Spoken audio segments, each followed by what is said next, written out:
Can ChatGPT help people with dyspraxia? Can ChatGPT help people with dyspraxia? It's a good question.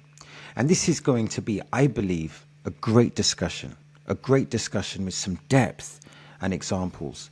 Now, before we begin, we're going to go into our preface, which we always do, which is, my name is Nathan, and I was diagnosed with dyspraxia at university, and there's also suspected autism and OCD. So with that being said, let's begin. So just imagine having Einstein, yes, the great thinker Einstein on speed dial, not just having Einstein in science, but also having Einstein in health, Einstein in grammar, Einstein in math, and a gentle explanation with Einstein intelligence as your personal assistance. All of that rolled into one. That sounds kind of wild, right? Well, in a sense, that's what it's like using ChatGPT. For someone with dyspraxia, where executive function, memory, coordination, and processing speed don't always play nicely together, or there can be barriers, this can really be a cheat code. And seriously, it's a tool that doesn't judge, doesn't rush you, and is always ready to help, assuming your internet connection is working. And before we dive into practical examples, let me just say this, or let me add this. ChatGPT, effectively it can help anyone. What do we mean when we use the term anyone? Well, when I say anyone, whether you're neurotypical or neurodivergent. But if you're someone like me, someone whose mind sometimes feels like a jigsaw puzzle, where the pieces take their sweet time clicking into place, then this tool can genuinely be life-changing. And maybe you're not neurodivergent yourself, but you care about someone who is. Maybe you're a parent, a sibling, a partner, or maybe your son has dyspraxia, or your best friend struggles with executive function. And if so, you already know that the world isn't always built with us in mind. Who is us? When I use the term us in this context, I'm referring to people that are neurodivergent. But tools like ChatGPT, they can be flexible, responsive, and don't expect you to think or process things in a specific way. So what does this all mean? What does it all mean?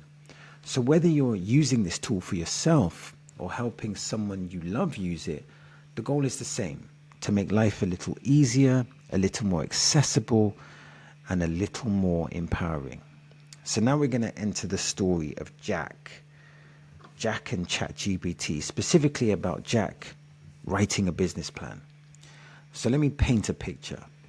So Jack sat by his kitchen window, staring out at the birds pecking around the garden like they own the place. A warm mug rested in his hands, and the steam curling up like a gentle reminder to stay grounded.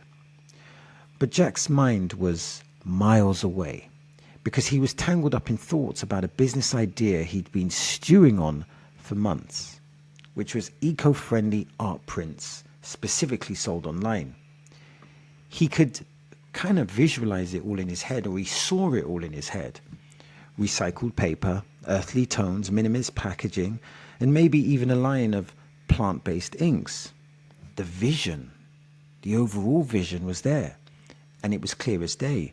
But every time Jack tried to write a business plan, his brain, it did a swan dive straight into chaos. His friend, who unfortunately suffers from the Dunning-Kruger effect, said to Jack, "Business plans are easy." But considering his friend does not write business plans, does not run a business, or has never run a business, he is perhaps not qualified to speak on this topic. And before we go back to Jack, and Jack has dyspraxia, consider Googling the Dunning-Kruger effect, which doesn't refer to Jack, it refers to his friend. But anyway, where does Jack start? What even goes into a business plan? Is it supposed to be Is it supposed to sound really formal, super formal? Do I need charts? Do I need financial forecasts? Or maybe there's a formal entry. Maybe I need like an MBA. That's what was on Jack's mind. So the questions, they were piling up, just like unread emails. He'd open a blank document and stare at the blinking cursor as if it was taunting him. And to him, that cursor, it had no mercy. And of course, being dyspraxic, Jack having dyspraxia, it didn't help, because this meant that the structure, the sequencing, getting thoughts from his head onto the page in the right order, it was like trying to build IKEA furniture without instructions, without tools, or simply without the faintest clue of what the end product was look like.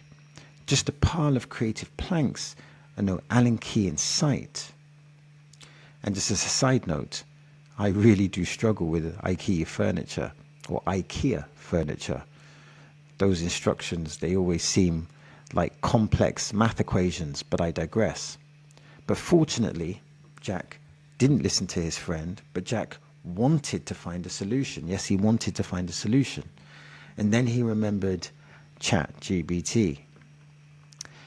Now, Jack had used it a few times before to check word definitions or find vegetarian recipes, etc. But this time he wondered, could it actually help with something serious? And when we say serious, what do we mean? Well, in the context of Jack, we're talking business plan serious. So we opened a new tab and he asked the following question: can you help me write a business plan for a small eco-friendly print shop that sells art online? Because that was the vision, or that was part of the vision. And just like that, the wall cracked. ChatGPT came back with a full outline, not just a vague answer, but an actual structure, like someone handing him the IKEA manual laid out step by step, as opposed to it looking like some complex math or scientific equations. And in that step by step, it had the executive summary, the business description, the market analysis, the product and services, marketing and sales strategy, operational plan, financial plan, and a conclusion which then led on to what is the future goals. And more importantly, or just as important, each section came with a short description, which was simple, digestible, nothing too corporate sounding. In a sense, in a figurative sense, it was like being handed a roadmap, or Jack was handed a roadmap with little signs pointing in the right direction. So the relief was real. He didn't have to reinvent the wheel. He just had to fill in the blanks. He scrolled back and reread the first section, the executive summary, and ChatGPT explained it like this. This was the explanation that ChatGPT gave. Think of it as your business movie trailer. Let me repeat that. Think of it as your business movie trailer. It tells people what you're about and why they should care in a short, punchy paragraph. The movie trailer analogy, to Jack, that made complete sense. And that's the thing. Jack didn't need jargon or some, fancy jargon or, long words. He needed a metaphor. He needed things explained with pictures in his mind, not, Excel spreadsheets in his face. For once, there was something that got the way his brain worked, or there was something that sparked his brain and sparked his creativity. So he started answering questions ChatGPT fed him. And here's an important distinction. Don't use ChatGPT to do it for you. Use ChatGPT to aid you. There's a distinction there. So again, in this aiding process, there was the following question. What's the name of your business? What makes your art unique? That's a really great question. Who are your customers? Another great question. What problem are you solving? It's always a great question for any business. So it felt less like writing a business plan and more like telling a story, but not just any story. It was Jack's story, or the story of his business, and it flowed, not perfectly. As anything, there are stops and starts, but for the first time, it didn't feel like what's that expression? Pulling teeth. It didn't feel like pulling teeth. So he asked for help, phrasing things like, how do I describe my products in a more creative way? Or how can I sound more professional but still friendly? So here's an important thing. Jack's understanding that to enable ChatGPT to reach its full potential, you're not just asking a question, you're asking effective questions. So that how can I sound more professional but still friendly? He's articulated the vision of what he wants to get, which is something professional and friendly, and therefore he's prompting ChatGPT accordingly. And each time ChatGPT came back with options, actual options, like a supportive, brainy friend flipping through flashcards saying, you could say it like this, or like this, or like this. There was no eye rolling. That's a silly question, just gentle assistance, not gentle resistance, gentle assistance every time. And the best part, he could keep refining. He could keep tweaking, asking questions, and adjust accordingly to the suggestions. If he didn't like the way something sounded, he'd just ask for a version that was more casual. And he understood that sometimes you had to refine the question to get a better answer. And it became more polished or less worldly. It was like having an endlessly patient editor who didn't mind if you changed your mind 5 times before lunch. And by mid-afternoon, Jack had filled out over half the sections. He had ideas for marketing strategies, Instagram reels, Pinterest boards, teaming up with small eco brands for collaborations. He had notes on his target customers, people who love art, care about the planet, and want their homes to reflect both. So he didn't just have the vision, he just didn't just have the outcome. He had the process, and that's what he needed. He even had rough pricing models based on similar shops he'd found online because, yes, ChatGPT helped him dig those up too. It wasn't just a business plan anymore. It was becoming real. It was becoming tangible. Something he can hold up and say, I made this.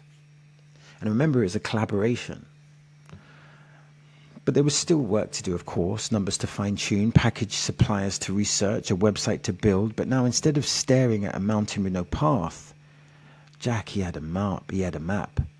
And the climb, it felt doable. So as he leaned back in his chair, watching a pigeon strut across the patio like it owned the place, Jack smiled to himself. For someone who usually got stuck on step 1, this felt like a win. But it didn't only just felt like a little win, it felt like a big win. Because ChatGPT, and this is so important distinction here, ChatGPT hadn't done the work for him, but it had shown him how to get started. And sometimes that's the hardest part. It was like having an extra brain on standby, a calm and clever one that didn't get flustered or distracted or forget what the original question was. The kind of mind that offered clarity when his felt clouded.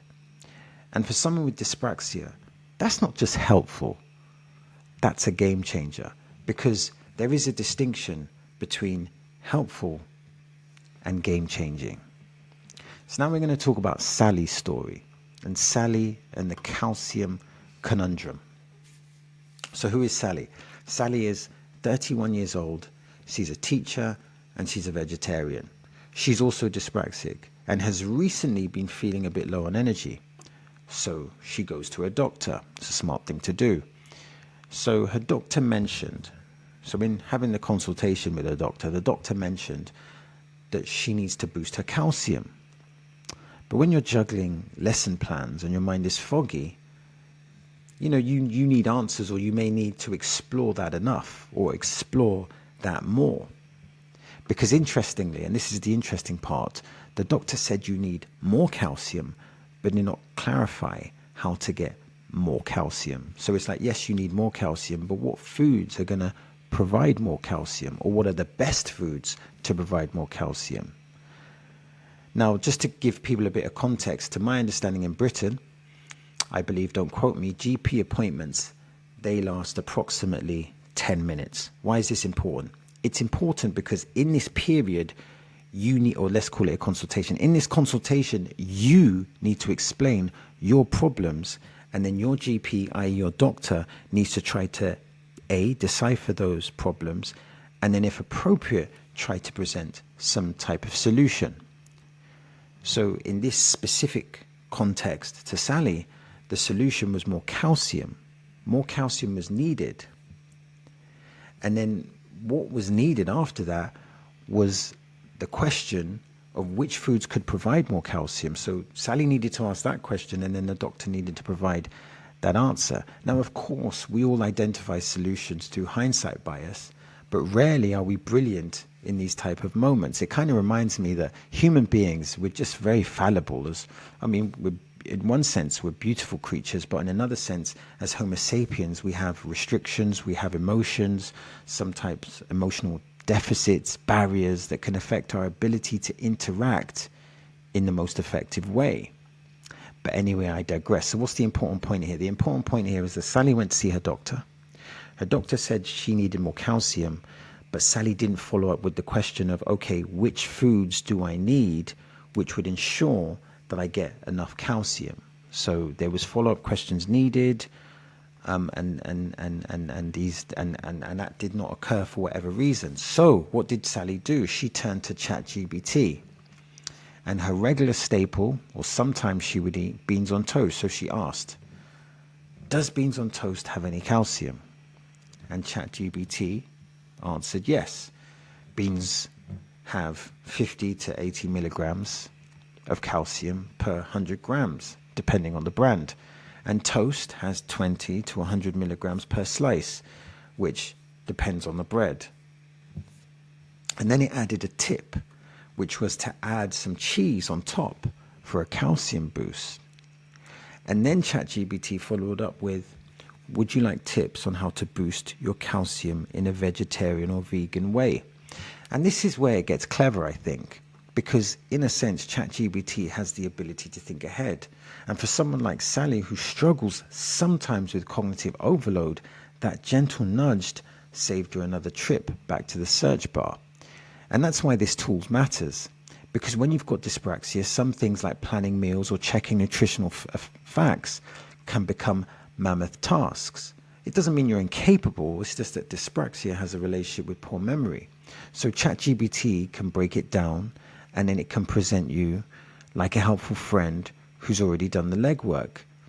So in this sense, Sally's asked questions. She's asked questions about, she likes beans on toast, and she's asked, does it contain any calcium? ChatGPT has responded, yes, it does. And then additionally to this, it's made a suggestion to add more cheese, and then it's asked, okay, do you need to boost calcium in a vegetarian or vegan way? So it's given her a roadmap of saying, okay, if you need to go this direction, we can also provide assistance with that. And of course, Sally can ask additional questions. She could ask the question of, tell me the diet that would have the most calcium. Explain to me what that diet would look like doing breakfast, lunch, and dinner. But the point is simple, and the point is that even though the consultation with the doctor recognized the problem, you need more calcium, and recognized the solution, you need more calcium, she then went to ChatGPT to enable her to get more important information to be able to follow up on the doctor's advice. So in this sense, ChatGPT was like a friendly, compassionate Einstein, gently pushing her in the right direction. And now we're going to go back to Jack. And this time we're going to be talking about healthy diets. Now Jack, he's now curious about improving his overall health. But why? Why does Jack want to improve his health? Well, lately he's been feeling a little sluggish. He's at low energy, poor sleep, and a sense that his body wasn't quite keeping up with his mind. His concentration has started slipping during long stretches of design work, and even simple tasks felt heavier than they should. More than anything, he craved clarity and balance, not abs or a strict diet, just the feeling of being at home in his own body. So Jack thought about this, and again, he knows that ChatGPT is a great resource, so he asked ChatGPT, what country has the healthiest diet? And ChatGPT came back with an answer, and in that answer, it identified different places. Well, it separated into two categories. The first was Japan, and the second was Mediterranean countries. So let's first go with Japan. So it says Japan has a high intake of fish, rice, vegetables, and low in processed foods. And one of the positive health outcomes due to that is the highest life expectancy in the world. So we've got obviously some good elements there, the fish, the rice, the vegetables. And probably the most important point there is that they have a culture of, not having processed food or having a significant limit in processed food. And this partly has provided an outcome of high life expectancy. And then we have Mediterranean countries. What are Mediterranean countries? Well, we've got Greece, Italy, Spain, etc. And these diets are rich in olive oil, fruits, vegetables, legumes, and whole grains. And again, it gives the health outcomes: lower heart disease and reduced cognitive decline. And again, you can see here that, the olive oil, the fruits, the vegetables, we would assume correlation isn't necessarily causation, but one could make an assumption that perhaps that these health choices have some type of relationship with lower heart disease and reduced cognitive decline. And of course, Jack was fascinated because not only did ChatGPT give him facts, but it also explained why those diets were good. And obviously through Jack's business, he knew that he needed to ask, or potentially he would need to ask more questions. So he did, and he asked, which specific foods help increase life expectancy? He thought that was an interesting question and he wanted the answer to that. And ChatGPT gave him a list: oily fish, nuts, leafy greens, legumes, berries, fermented foods, and even broke it down into meals. And I guess that's the beauty of this tool. It doesn't just answer, it starts a dialogue. And a dialogue is like an engagement of at least two people. And that's important. ChatGPT isn't just about asking one specific question and getting an answer. It's about asking a question, getting answers, then maybe refining those questions to get further answers, and then going deeper and deeper and deeper into this intellectual rabbit hole, for want of a better word. And for someone like Jack, who sometimes finds it difficult to structure research or sift through long websites, this felt like having a tour guide for his brain. So Jack prospered from utilizing ChatGPT, and again he asked more questions, and those questions gave him the information that he needed to be able to improve his health, and that was essential. Now, of course, I just want to give a caveat here. You shouldn't rely on ChatGPT for everything, or you can use ChatGPT to get information, but it's always important to consult with professionals who have an expertise in an area to either validate or to correct information. So I'm not just saying that ChatGPT is the be-all and end-all, but it can definitely be part of the process. It's also a good way if for example, if you're going to go to the doctors and you know that you've only got 10 minutes, and maybe you feel pressured or anxiety in those consultation meetings with the doctor, utilizing ChatGPT to either have some good questions or potential solutions to suggest to the doctor may be a great way to having a more empowering experience at the doctor's.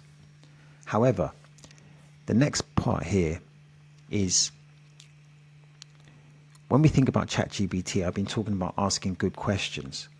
So this begs the question, pardon the pun, how do we ask good questions? Well, it's important to establish that there are different types of questions. Let's just briefly get into this. So you have specific questions. These get you precise answers. Example, how much calcium is in a slice of bread? So that's the specific questions. Then you have open-ended questions, which, what's the purpose of a open-ended question? Well, open-ended questions are great. They are great for exploration. So, example, what are some ways I can improve my diet for energy? That's an open-ended question. So far we've done specific questions, open-ended questions, but then we have follow-up questions. And a follow-up question is where you dig deeper. So an example could be, can you give me a week's meal plan based on the Mediterranean diet? So that would be a follow-up question. So that's a follow-up question, but then we can also have perspective questions. And you could have which could be asking ChatGPT to role play or explain things in different ways. Example, explain inflammation like I'm a teenager. Or, what would a nutritionist say about beans on toast? So that's a perspective question. So you don't need to be a genius to ask great questions. Let me repeat that. You don't need to be a genius to ask great questions. You just need to stay curious and not suffer from the Dunning-Kruger effect. And, if you don't get a sufficient answer you want the first time, you can tweak the questions, because questions can be like fluid variables. They can change. You could use a figurative example. Think of it like sculpting. Each question is another chisel stroke, shaping your understanding. So I guess what we can get from this is that we can define that there are many different questions, and there is such a thing as a good question and a bad question.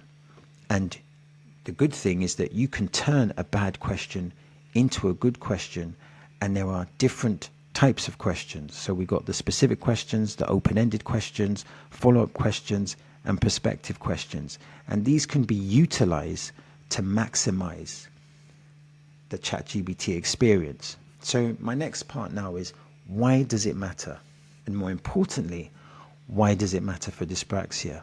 Now, for those that don't know, dyspraxia isn't just about what some would use the term clumsy, which is a term I don't really like, or, because, you might be more susceptible to dropping your keys.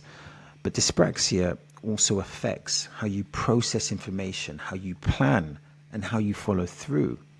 Everyday decisions can feel like trying to untangle Christmas lights with one hand tied behind your back. And I guess, think about that. Think about that analogy. And with that in mind, this is what ChatGPT offers. It offers instant access to knowledge. So no digging through endless articles, it's instant. It can offer clear explanations. You control the length, style, and the complexity depending on the prompts. It can be an organizational aid. It can help you plan meals, organize tasks, create schedules, etc. It can do repetition without judgment. You can ask the question 5 different ways, no problem. Imagine Jack asking a neurotypical person 5 similar questions. They might get irritated, and that irritation might lead to not just judgment, but negative judgment. And in some sense, you can say that it can provide emotional support, because sometimes you just need someone or something to be there, even if it's digital, even though that would be that would be different. That would be different. But the point is that ChatGPT can offer so much value to people that are neurodivergent, and it can also offer value to people that are neurotypical. And let's face it, artificial intelligence is an important part. It's an important part of our contemporary times. So here's some final thoughts. The companion we didn't know we needed. So can ChatGPT help people with dyspraxia? It's a good question. And to me, the answer would be absolutely. But why? Why absolutely? Because in a sense, ChatGPT is like having an intelligent, endlessly patient companion walking beside you every step of the way, not pushing you, not pulling you, not judging you, just being there, ready to catch you when your thoughts trip over themselves. And for those of us who are neurodivergent, because there are many, this isn't just a convenience, it's empowerment. Remember, there's a distinction between convenience and empowerment. It's like going from walking in the fog with a flickering torch to having a floodlight that gently guides your path. And the best part, it never gets tired of your questions, not even if they're weird or left center. So whether you're Jack asking about the business or Sally wondering if she can stick with beans on toast, ChatGPT is there. It's always ready. It's always helpful. And honestly, it's a total game changer. Now, if you want to watch more videos on dyspraxia, click here or click here. And if you want to know what we're up to, check the links in the description box.